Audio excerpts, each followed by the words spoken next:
Welcome to Tranceformation Talks, where we explore the world of hypnosis and its impact on mindset and mental health. I'm your host, Julie Chal, educator, clinical hypnotherapist, and rapid transformational therapist. As this podcast features powerful hypnosis, please avoid listening to this recording while driving or operating machinery. This recording is not suitable for those with epilepsy, psychosis, or severe mental health issues. In each episode, I'll guide you through real-life client stories, sharing insights from my practice and experience.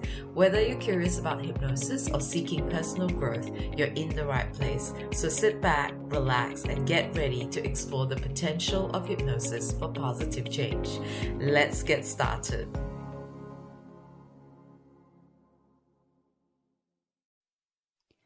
Hello and welcome to episode 11 on Tranceformation Talks. I'm Julie, your host, and today let's explore the topic of sleep, specifically insomnia. According to The Good Body, a reliable health and wellness website, a staggering 237 million people worldwide were impacted by insomnia in 2022. To put this into perspective, that's approximately 3% of the global population at the time, which was around 8 billion people. While this might seem like a relatively small percentage, insomnia is a prevalent issue affecting 50 to 60% of the population in certain countries. These wide-ranging statistics highlight the diverse factors influencing sleep patterns globally.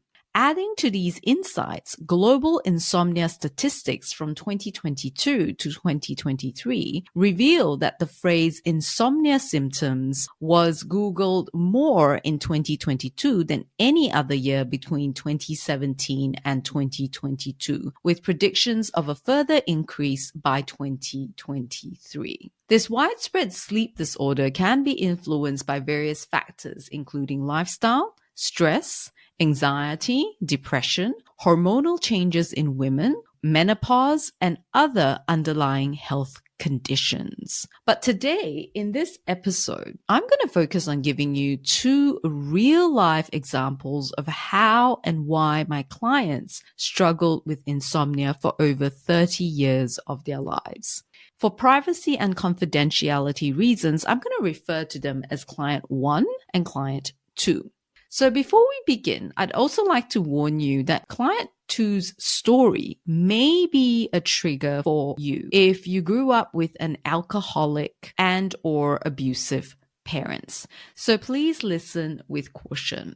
Now, let's start with Client 1.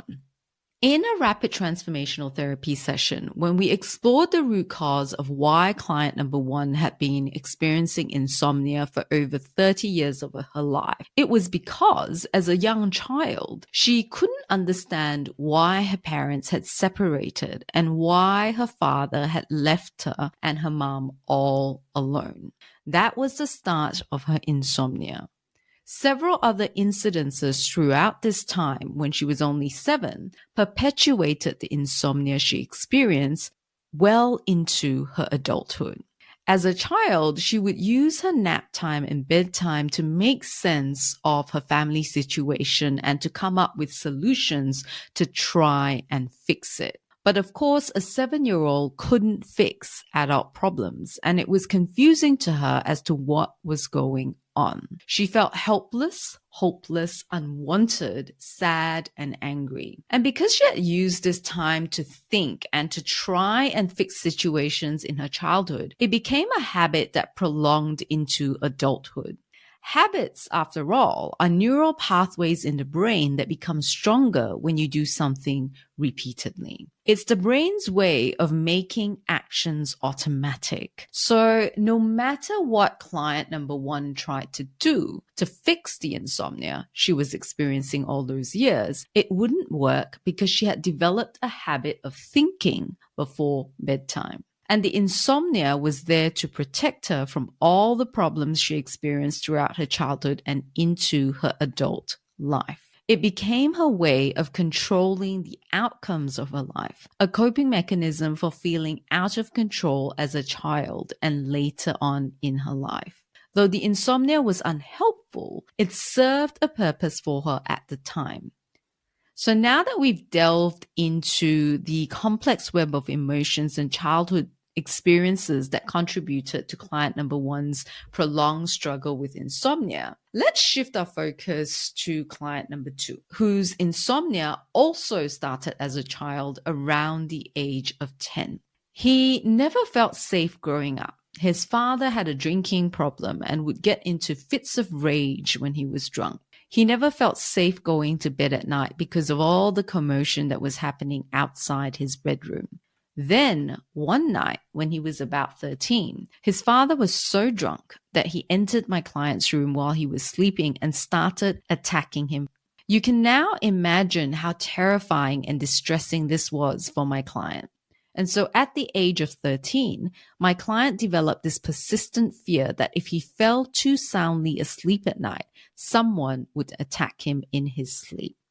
In his words, he began to sleep with one eye open. The insomnia started to remind him that he wasn't safe and to protect him from harm. So I hope you can now understand why for some, sleep is not merely a restful escape, but a struggle fraught with painful memories, fears, and unresolved past traumas that cannot be merely fixed with common interventions currently prescribed for insomnia. So if you're struggling with insomnia, I want you to firstly reflect on when it first started for you and if past traumas from your childhood can be impacting your sleep patterns. A great indicator is if you suffer with anxiety, depression, and have had insomnia for most of your life. Understanding the roots of your insomnia is the first step towards healing. If you'd like support and would like to understand the root cause of your insomnia and break the habit, feel free to reach out to me. My contact details are in the show notes. So before I wrap up today's episode, as with all my episodes, I want to offer you a moment of calm and peace with a restful sleep hypnosis. You can download a copy of this sleep hypnosis available in this episode's show notes. Listen to this anytime before you go to bed at night or find yourself wide awake and let deep, uninterrupted sleep descend upon you. If you found this episode insightful, I encourage you to share it with others who might benefit from it. Bye for now, and I'll catch you in the next episode. Thank you for tuning into Transformation Talks. If you've enjoyed this show, please tap the follow button and share it with someone who may benefit from it. Your support means the world to me. If this podcast has helped you in any way, I'd greatly appreciate it if you could leave a review in the show notes. Lastly, if any of these episodes have resonated with you and you'd like support, please book a free connection call with me. The link is in the show notes. Thank you again for listening, and I look forward to connecting with you next week.